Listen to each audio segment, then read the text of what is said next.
she's drinking vodka, straight vodka. Straight. Or Tequila. mezcal. Guys, I am with the super talented Chelsea Rendon. You know her for VIDA, and guess what? For what are we gonna know you now? Shameless season 10, baby.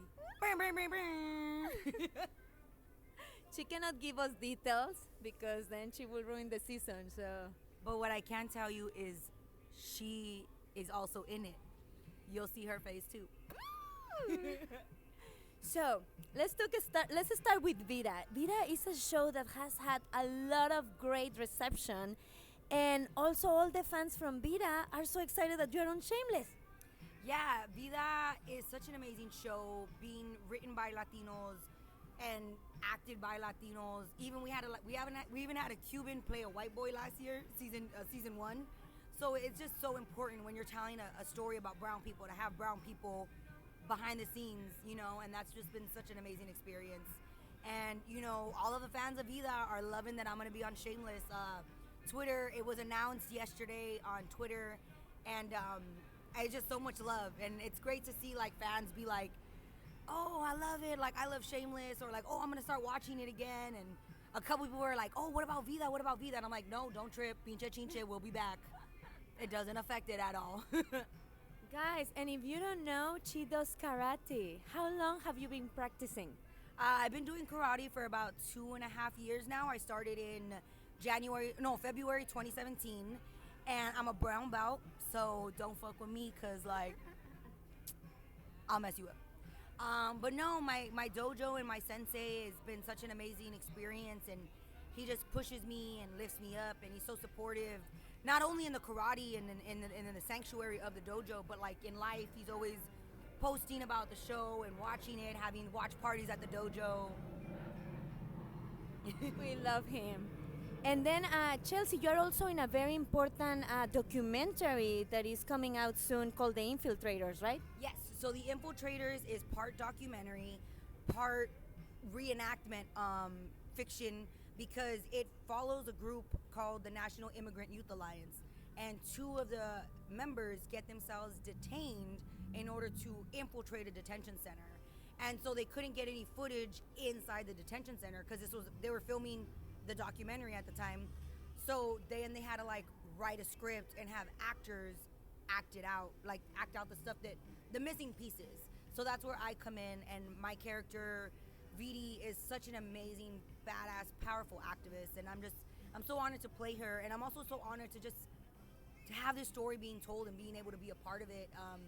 It actually happened in 2012 under the Obama administration, and at the time Obama was saying he was only deporting criminals, but in this, like, they actually met people who were detained because they were riding a bike down the street or fishing without a fishing license, and it's not exactly what was really happening. Yeah. These people were being detained for literally no reason and then being deported. And once we premiered at Sundance this year, 2019, a month later, the main guy who the story was about, Claudio Rojas, was detained by ICE and then deported less than a month after that. So we are telling a true story that they don't want out there, and that's why he got deported.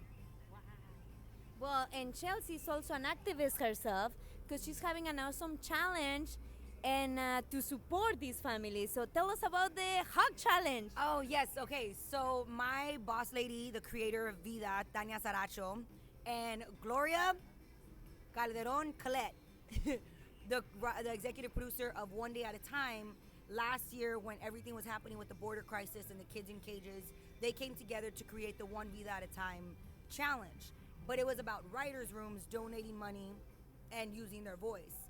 So this year, we're doing another challenge, the One VIDA at a Time Hug Challenge, because these kids that are being detained aren't allowed physical contact. Like, they get in trouble if they touch. Yeah. So psychologists say, like, you need 4 hugs a day to be a functioning human being. And these kids have been in there for months with none of that. And so that's where the Hug Challenge stems from. And so we've been raising money. I think in the last 6 days, we've raised like almost $45,000. So please donate, join the challenge, and challenge people to do it. So there's 3 parts of the challenge. You donate, you post a picture hugging someone, and you challenge somebody else to keep the challenge going.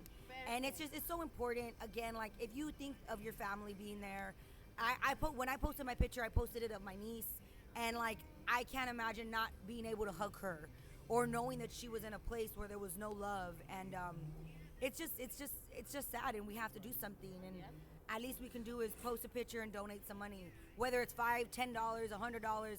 Some people were donated like a couple $1,000. So whatever you can, it helps. Who did you challenge? I challenged a couple people. I challenged Ethan, who plays Carl on Shameless, and I challenged my friend JJ Soria, who is on Gentified, and I challenged I think I challenged a couple other people. My friend Annie Gonzalez, who was also on Gentified and also was on VIDA, and I think that was it. Perfect. Well, there you go. Where can people follow you? My Instagram and Twitter is just at Chelsea Rendon. Super simple. My name is super unique, so I didn't have to fight anybody for it. Well, my last thing, Chelsea, I want to hear your Spanish. ¿Qué quieres que digo? Mándale un saludo a toda la audiencia latina. Hola, mi familia latina, te quiero mucho. ¿Qué onda? Véanla en Sinvergüenzas. Adiós. Guys, thank you so much for watching. Don't forget to subscribe to my YouTube channel, find me on Facebook, and follow me on Twitter. Adiós.